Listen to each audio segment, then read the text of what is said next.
ഈശോ മിശിഹായ്ക്ക് സ്തുതിയായിരിക്കട്ടെ. പ്രിയ കുഞ്ഞുങ്ങളെ, നമ്മുടെ യാത്ര തുടരുകയാണ്. പക്ഷേ യാത്രയ്ക്കൊരു പ്രശ്നമുണ്ട്. ഇപ്പോൾ ഈ ഗൂഗിൾ മാപ്പും നമ്മുടെ ഗൂഗിളിലെ നമ്മുടെ പെൺകൊച്ചുണ്ടല്ലോ, നമുക്ക് വഴി അറിയത്തില്ലെങ്കിൽ പെട്ടെന്ന് നമ്മളോട് വഴി പറയുന്ന പെൺകുട്ടി, ആ പെൺകുട്ടിക്ക് പോലും വഴി തെറ്റാറുണ്ട്. ചില സന്ദർഭങ്ങൾ രസകരമായ ചില അനുഭവങ്ങളൊക്കെ നമ്മൾ വാർത്തകളിൽ കാണാറുണ്ട്. ഗൂഗിളിലെ പെൺകുട്ടിയുടെ സൂചനകൾ കണ്ട് വണ്ടി ഓടിച്ച് ചെന്ന് കായലിൽ വീണ കായലിൽ വീണ വാർത്തകളൊക്കെ അല്ലേ. അപ്പം ഗൂഗിളിലും തെറ്റും. അങ്ങനെയെങ്കിൽ വെറും മനുഷ്യരായ നമുക്ക് വഴിതെറ്റില്ലേ? ഇവിടെയാണ് വഴി അറിയുന്ന ഒരാൾ നമ്മുടെ കൂടെ ഉണ്ടാവേണ്ട ആവശ്യകത. ഇന്ന് അങ്ങനെ ഒരാളെക്കുറിച്ചാണ് നമ്മൾ പഠിക്കാൻ പോകുന്നത്. അങ്ങനെ ഒരാളുള്ളത് നല്ലതല്ലേ? ഒരു ശക്തിയായിട്ട് നമുക്ക് പോവാം. പോകുന്നതിന് മുൻപ് നമുക്ക് പ്രാർത്ഥിച്ച് തുടങ്ങാം. കണ്ണുകളടയ്ക്കാം ഒരു നിമിഷം. എൻ്റെ ഈശോയെ, അവിടുത്തെ ജീവിതത്തിൽ അവിടുത്തെ വ്യക്തിത്വത്തെക്കുറിച്ച് അറിഞ്ഞപ്പോൾ എനിക്കുണ്ടായ വലിയൊരു തിരിച്ചറിവാണ് ദൈവപുത്രനായ ദൈവമായ അങ്ങേക്ക് പോലും ജീവിതത്തിലെ മാർഗത്തെക്കുറിച്ച്, ജീവിതത്തിലെ ദൗത്യത്തെക്കുറിച്ച് ഇടയ്ക്കെങ്കിലും സംശയങ്ങളുണ്ടായിരുന്നു. പക്ഷേ ആ സംശയങ്ങൾക്കുള്ളിൽ നിന്നുകൊണ്ട് എൻ്റെ ഇഷ്ടമല്ല, അവിടുത്തെ ഇഷ്ടം നിറവേറട്ടെ എന്ന് പിതാവിനോട് പ്രാർത്ഥിക്കാൻ ഉള്ള വലിയൊരു മാതൃകയും അങ്ങനെക്ക് തന്നല്ലോ. എൻ്റെ ഈശോയെ, ഞാൻ അവിടുത്തെ വ്യക്തിത്വത്തിലേക്ക് ഞാൻ യാത്ര തുടങ്ങിയപ്പോഴാണ് എത്ര വലിയൊരു യാത്രയാണിതെന്ന് ഞാൻ മനസ്സിലായത്. ഇടയ്ക്ക് ഞാൻ പതറിപ്പോകുന്നുണ്ട്. എങ്ങോട്ട് തിരിയണമെന്ന് എനിക്കറിയില്ല. അവിടെ ഒരു സഹായമായി, വഴികാട്ടിയായി, ഒരു ശക്തിയായി എൻ്റെ കൂടെ ഉണ്ടാവണമേ എൻ്റെ ഈശോയെ. പിതാവിൻ്റെയും പുത്രൻ്റെയും പരിശുദ്ധാത്മാവിൻ്റെയും നാമത്തിൽ ആമേൻ. എനിക്കൊരു കൊച്ചു പെൺകുട്ടിയെ അറിയാം. പേര് ഇസ. അടുത്ത മാസം 4 വയസ്സ് തികയും. ഒരു ദിവസം അവളുടെ അപ്പ ജോലി സ്ഥലത്ത് നിന്ന് തിരിച്ച് വീട്ടിലേക്ക് വരുമ്പോൾ സിറ്റ് ഔട്ടിൽ അവൾ നിൽപ്പുണ്ട് കരഞ്ഞുകൊണ്ട് അവൾ പറയുന്നു, അപ്പ, അവ്യക്തമായ സ്വരത്തിൽ, കാരണം ചില വാക്കുകളൊന്നും അവൾക്ക് വഴങ്ങില്ല. അപ്പ, വാച്ച് താഴെ പോയി, വാച്ച് പൊട്ടി എന്ന് പറഞ്ഞുകൊണ്ട് അവളവിടെ നിൽപ്പുണ്ട്. എന്നിട്ട് കരയുന്നുണ്ട്, വിങ്ങി കരയുന്നുണ്ട്. അവളുടെ അപ്പായിക്ക് കാര്യം എന്താണെന്ന് പിടികിട്ടിയില്ല. അപ്പോൾ അവളുടെ ചേട്ടൻ അവൾ പറഞ്ഞതിനെ ട്രാൻസ്ലേറ്റ് ചെയ്ത് കൊടുക്കുക.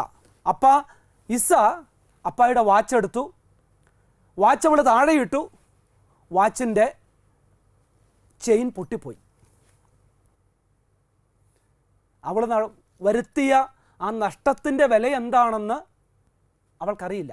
പക്ഷെ അവൾ ആ നഷ്ടത്തിൻ്റെ വില എന്താണെന്ന് അവൾ അറിയാത്തപ്പോഴും അവൾ നിന്ന് കരയുക. അവളെന്തോ തെറ്റ് ചെയ്തെന്നും അവളുടെ അപ്പായിക്ക് അവൾ സങ്കടം വരുത്തിയെന്നുമുള്ള ആ ഒരു 3 വയസ്സ് കഴിഞ്ഞ ഒരു കുഞ്ഞിൻ്റെ വിഷമം. അതിൻ്റെ അപ്പുറത്തേക്ക് ഇതിൻ്റെ വലിപ്പം എന്താണെന്നോ. കാരണം ആ വാച്ചിൻ്റെ അതിൻ്റെ ചെയിനിൻ്റെ വിലയെന്ന് പറയുന്നത് നമ്മളൊരു സാധാരണ ഒരു 2-3 വാച്ച് വാങ്ങിക്കുന്ന വിലയാവുന്നുണ്ട്. അതിൻ്റെ ചെയിനിൻ്റെ വില, ആ വില അവൾ അറിഞ്ഞിട്ടല്ല, നഷ്ടം അറിഞ്ഞിട്ടല്ല, മറിച്ച് അവളുടെ അപ്പായിക്ക് അവളെന്തോ വിഷമം വരുത്തി, അപ്പായുടെ ഒരു സാധനം അവൾ നഷ്ടപ്പെടുത്തി എന്നുള്ള ആ ഒരു ബോധ്യം അവളുടെ ഉള്ളിൻ്റെ ഉള്ളിൽ, 3 വയസ്സ് മിച്ചമുള്ള ഒരു കുഞ്ഞിൻ്റെ ഉള്ളിൽ. പ്രിയപ്പെട്ട മക്കളെ, എന്തുകൊണ്ടായിരിക്കും ഇസ അങ്ങനെ പൊട്ടിക്കരഞ്ഞത്? അല്ലെങ്കിൽ അങ്ങനെ കരയാൻ കാര്യം എന്താ?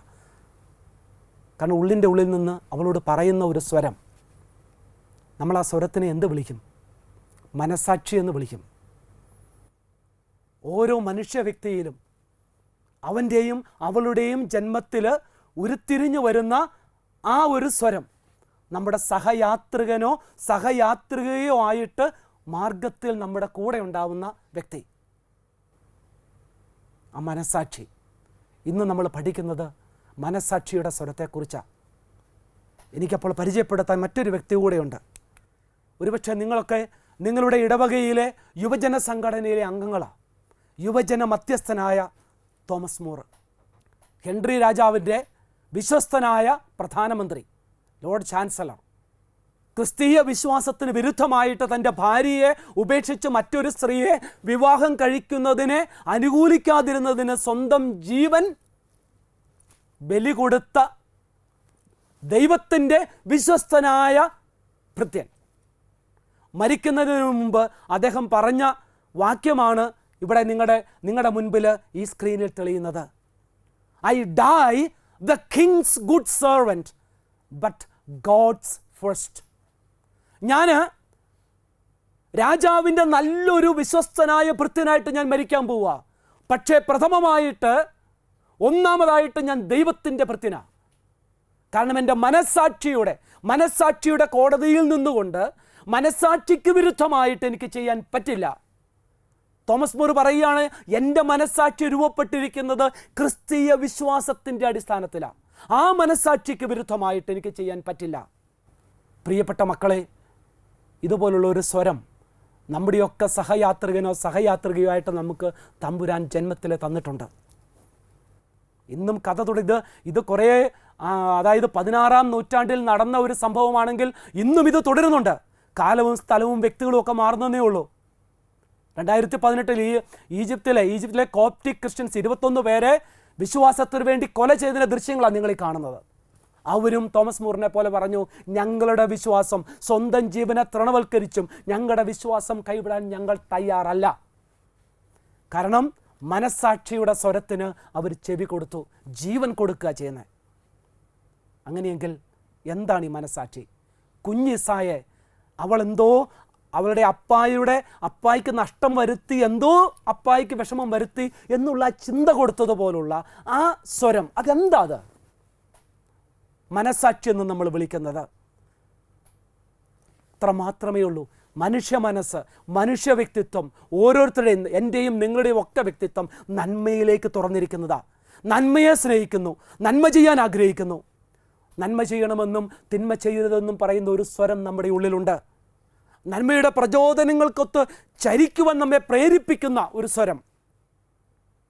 തെറ്റ് ചെയ്യാതിരിക്കാൻ, മനുഷ്യനായതുകൊണ്ട് തെറ്റ് ചെയ്തു പോയാൽ ആ തെറ്റിൽ നിന്നും മാറി ധൂർത്തപുത്രനെ പോലെ തിരിച്ചു വരാനായിട്ടുള്ളൊരു സ്വരം. പ്രിയപ്പെട്ട മക്കളെ, അതിന് വിളിക്കുന്ന പേരാണ് മനസ്സാക്ഷി.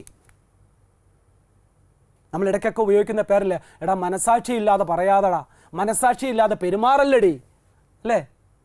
മനസ്സിൻ്റെ സാക്ഷി എന്ന് പറയുന്നത് വിറ്റ്നസ്, വൺ വിച്ച് സീസ് എവ്രിതിങ്, വിറ്റ്നസിങ് എവ്രിതിങ്, എല്ലാത്തിനും സാക്ഷിയാവുന്നത് എന്തോ?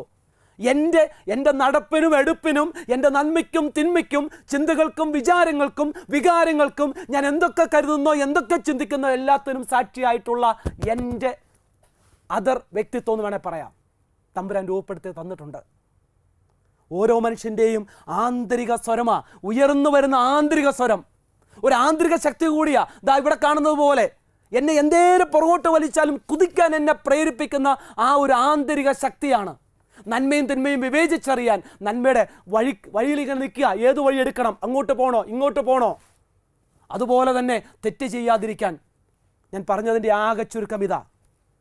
ഇതിൻ്റെയൊക്കെ അടിസ്ഥാനമായിട്ട് നിൽക്കുന്ന മറ്റൊന്നുകൂടി ഉണ്ട്. ഈ തിരിച്ചറിവുണ്ടെങ്കിൽ മാത്രമേ മക്കളെ നമ്മൾ മനസ്സാക്ഷിയുടെ സ്വരത്തിന് നമ്മൾ ചെവി കൊടുക്കുകയുള്ളൂ.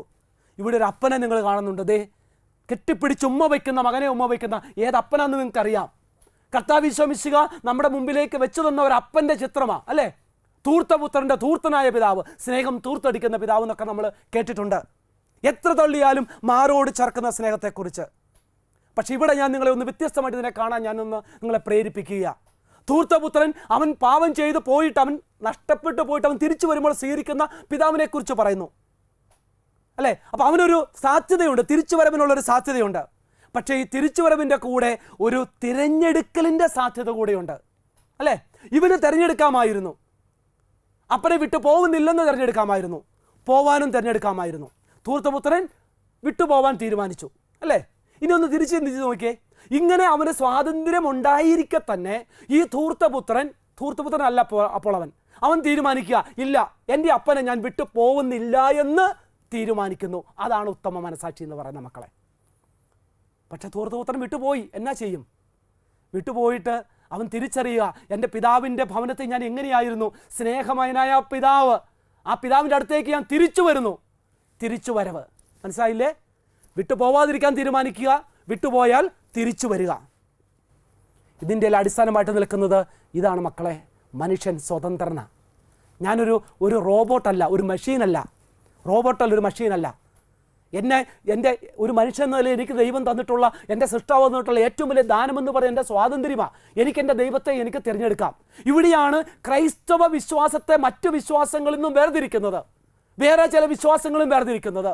ആയുധം കാട്ടിയും അല്ലെങ്കിൽ അക്രമം കാണിച്ചും ദൈവത്തിൽ വിശ്വസിപ്പിക്കാൻ പ്രേരിപ്പിക്കുന്ന തത്വചിന്തകൾക്ക് വിരുദ്ധമായി നിന്നുകൊണ്ട് സ്വാതന്ത്ര്യത്തിൽ അധിഷ്ഠിതമായിട്ട് ദൈവപിതാവിനെ ഞാൻ മനുഷ്യൻ എന്ന നിലയിൽ ഞാൻ തിരഞ്ഞെടുക്കുന്നു, ആ തിരഞ്ഞെടുപ്പിനാണ് വില എന്ന് ദൈവപിതാവ് കണ്ടു, ദൈവം കണ്ടു.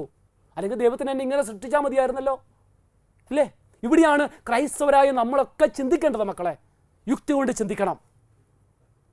ഇതിന് ഏറ്റവും നല്ലൊരു എക്സാമ്പിൾ പറയാം. രണ്ടാം ലോകമഹായുദ്ധത്തിൻ്റെ സമയത്ത് വിക്ടർ ഫ്രാങ്കൽ എന്ന് പറയുന്ന വലിയ ഒരു യഹൂദൻ ഡോക്ടർ തൻ്റെ ഭാര്യയും മക്കളും തൻ്റെ അമ്മയും ഒക്കെ ഗ്യാസ് ചേമ്പറിൽ കിടന്ന് മരിക്കുന്ന കാണുന്ന ഒരു മനുഷ്യൻ. ഏറ്റവും അവസാനം അദ്ദേഹം പട്ടിണിക്കിട്ട് മരിക്കാനായിട്ടൊരു മുറിയിൽ കൊണ്ടുപോയിട്ടിരിക്കുക. പനി പിടിച്ചിങ്ങനെ കിടക്കുന്ന സമയത്ത്, നാസികളെ ഇങ്ങനെ വെറുക്കുന്ന സമയത്ത് പെട്ടെന്നൊരു ദിവസം അദ്ദേഹത്തിൻ്റെ മനസ്സിലൊരു ചിന്ത വരികയാണ്. ഈ നാസികൾക്ക് എന്നെ തടവിലിടാം, പക്ഷേ നാസികളെ വെറുക്കാൻ എന്നെ അവർക്ക് പ്രേരിപ്പിക്കാൻ പറ്റില്ലല്ലോ. Everything can be taken from a man, but one thing, the last of the human freedom, to choose one's attitude in any given set of circumstances, to choose one's own way. ഞാനങ്ങ് തീരുമാനിക്കാൻ, ഞാൻ വെറുക്കുന്നില്ല.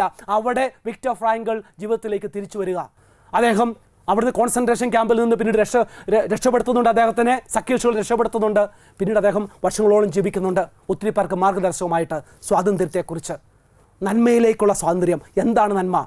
എന്താണ് നിങ്ങളുടെ വഴി? പരമനന്മയായ ദൈവത്തിലെത്തുക. അതാ എൻ്റെ വഴി. ആ വഴിയിലേക്ക് ഇടത്തോട്ടോ വലത്തോട്ടോ തിരിയുമ്പോൾ നിൻ്റെ കാതുകൾക്ക് പിന്നിൽ നിന്നൊരു സ്വരം ശ്രമിക്കും, ഇതാണ് വഴി, ഇതിലേ പോവുക. യെശയ്യാ 30:21 പറയുന്നു. ഇതാണ് പ്രിയപ്പെട്ട മക്കളെ മനസാക്ഷിയുടെ സ്വരമെന്ന് പറയുന്നത്. അപ്പോൾ ഒന്നുകൂടെ ഇന്ന് നമ്മൾ ചിന്തിച്ച ചിന്തകളെ ഒന്നുകൂടെ ചുരുക്കി പറഞ്ഞാൽ, എനിക്ക് ദൈവത്തെ തിരഞ്ഞെടുക്കാനുള്ള സ്വാതന്ത്ര്യമുണ്ട്. ദൈവം ആഗ്രഹിക്കുന്നത് ഞാൻ ദൈവത്തെ തിരഞ്ഞെടുക്കണമെന്നാണ്, പക്ഷെ ദൈവം നിർബന്ധിക്കുന്നില്ല. എൻ്റെ സ്വാതന്ത്ര്യത്തിൽ ഞാൻ ദൈവത്തെ തിരഞ്ഞെടുക്കണമെന്ന് അവിടുന്ന് ആഗ്രഹിക്കുന്നു. ആ സ്വാതന്ത്ര്യത്തിൽ ഞാൻ എൻ്റെ ദൈവത്തെ തിരഞ്ഞെടുക്കുന്നു. ആ വഴിയിൽ എങ്ങോട്ട് തിരിയണം, എങ്ങോട്ട് തിരിയരുത് എന്ന് എൻ്റെ ഉള്ളിൽ നിന്നും മന്ത്രിക്കുന്ന ഒരു സ്വരമുണ്ട്. അതാണ് എൻ്റെ മനസ്സാക്ഷി. പക്ഷേ എൻ്റെ സ്വാതന്ത്ര്യത്തിൽ എപ്പോഴെങ്കിലും ആ മനസ്സാക്ഷിയുടെ സ്വരത്തിന് എതിരായിട്ട് ഞാൻ പോയാലും തിരിച്ചു വരാൻ വീണ്ടും പ്രേരിപ്പിക്കുന്നു, ധൂർത്തപുത്രനെ പോലെ. അതാണ് മനസ്സാക്ഷി, ക്രൈസ്തവ മനസ്സാക്ഷി. ആ മനസ്സാക്ഷിയുടെ സ്വരത്തിനു വേണ്ടി നമുക്ക് ഓരോ സന്ദർഭത്തിലും ചെവി കൊടുക്കാം മക്കളെ. തിരിച്ചറിയാം എൻ്റെ ഉള്ളിൽ ആ നന്മയുടെ സ്വരമുണ്ടെന്ന്. നമുക്ക് ഈ ഒരാഴ്ച നിങ്ങൾക്ക് ഞാനൊരു ടാസ്ക് പോലെ തരിക. നിങ്ങൾ കാര്യങ്ങൾ ചെയ്യുന്നതിന് മുമ്പ് ഒന്ന് ചിന്തിച്ച് നോക്കുക, എന്താ സ്വരം കേൾക്കുന്നത്, എന്ത് ചെയ്യണമെന്നാ, എന്ത് ചെയ്യരുതെന്നാ. കാരണം ഈ സ്വരത്തിന് നേരെ ചെവി അടച്ചാൽ പലപ്പോഴും ഈ സ്വരത്തിൻ്റെ സ്വരം അടഞ്ഞു പോവും, മനസ്സാക്ഷിയുടെ സ്വരം അടഞ്ഞു പോവും. അതുകൊണ്ട് മനസ്സാക്ഷിയുടെ സ്വരത്തെ കൂടുതൽ നമുക്ക് ശബ്ദായമാനമാക്കാം, നമുക്ക് ശ്രവിക്കാം. അതിനുള്ള അവസരമായിട്ട് ഈ വരുന്ന ഒരാഴ്ച നിങ്ങൾ എടുക്കുക പ്രിയപ്പെട്ട മക്കളെ. ഒരു നിമിഷം നമുക്ക് കണ്ണുകൾ അടയ്ക്കാം. എൻ്റെ ഈശോയെ, നീ എനിക്ക് വഴിയായിട്ട് മുമ്പിൽ വരിക മാത്രമല്ല, ആ വഴിയിൽ എനിക്കുണ്ടാവുന്ന തടസ്സങ്ങളെക്കുറിച്ച് മുന്നറിയിപ്പ് തരാനും എങ്ങോട്ട് തിരിയണമെന്ന് പറയാനുമുള്ള ഒരു സ്വരം കൂടി നീ എൻ്റെ മനസ്സിൽ നിക്ഷേപിച്ചിട്ടുണ്ട്. ഇടയ്ക്കെങ്കിലുമൊക്കെ അല്ലെങ്കിൽ പലപ്പോഴും ആ സ്വരത്തിന് നേരെ ഞാൻ ചെവി കുട്ടിയടയ്ക്കാറുണ്ട് എൻ്റെ ഈശോയെ. അങ്ങനെ കുട്ടിയടയ്ക്കപ്പെടുന്ന ആ ചെവിയെ, എൻ്റെ മനസ്സിൻ്റെ ചെവികളെ നീ തുറക്കണമേ. ഈ ഭൂമിയിലായിരുന്നപ്പോൾ എത്ര ബധിരർക്ക് കേൾവിശക്തി കൊടുത്തവനാ. എൻ്റെ മനസ്സിൻ്റെ ബധിരതയ്ക്ക് കേൾവിശക്തി തരണമേ എൻ്റെ ഈശോയെ. മനസ്സാക്ഷിയുടെ സ്വരത്തിന് ചെവി കൊടുക്കാനായിട്ട്, കേൾക്കാനായിട്ട് എന്നെ സഹായിക്കണമേ. പരിശുദ്ധ അമ്മേ, മാതാവേ, ദൈവത്തിൻ്റെ സ്വരത്തിന്, നന്മയുടെ സ്വരത്തിന് ചെവി കൊടുത്തവളല്ലേ അമ്മ. അതുപോലെ തന്നെ അവിടുത്തെ ഇഷ്ടം നിറവേറട്ടെ എന്ന് പറഞ്ഞുകൊണ്ട് തമ്പുരാൻ്റെ ഇഷ്ടത്തിന് ചെവി കൊടുക്കാൻ എന്നെ സഹായിക്കണമേ അമ്മേ. പിതാവിൻ്റെയും പുത്രൻ്റെയും പരിശുദ്ധാത്മാവിൻ്റെയും നാമത്തിൽ ആമേൻ.